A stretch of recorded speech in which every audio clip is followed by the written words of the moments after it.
আপোনালোকক মই এনেকুৱা এজোপা ফুল দেখাম, আপোনালোকে যদি নামটো জানে কোনোবাই মোক জনাবচোন বাৰু। মই কিন্তু নামটো নজনাকৈ ফুলজোপা ডাল আনিছিলোঁ ডিব্ৰুগড়ৰ পৰা।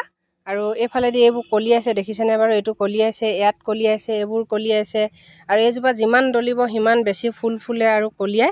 এইজোপা এইফালেদি বহুতেই কলিয়াইছে, মানে ইমানেই কলিয়াইছে। এইফালে লগতে এনেকৈ কলিয়াই, এই কলিটোতো ফুলিব, এইটোতো ফুলিব আৰু এইটোতো ফুলিব, এনেকৈ কলিয়াই গোটেই গছজোপাই ফুল কলিয়াইছে। আৰু এপাহ লাহেকৈ ফুলিছে। আগতে দুপাহমান ফুলিলে বাৰু, দেখাবলৈ নহ'ল। এইপাহ লাহেকৈ মানে ফুলিবলৈ ধৰিছে, কমলা কালাৰ নিচিনা হয়। আৰু ইয়াত চাওক, এতিয়া এনেকৈ মেলি যাব ইয়াত। আৰু ইয়াত আৰু কলি আছে, এইটো দেখিছেনে? ইয়াত এটা কলি আছিলে, ভাগি গ'ল। মই সেইদিনা কিবা এটা কৰোঁতে ইয়াত ভাগি গ'ল, কাম কৰোঁতে।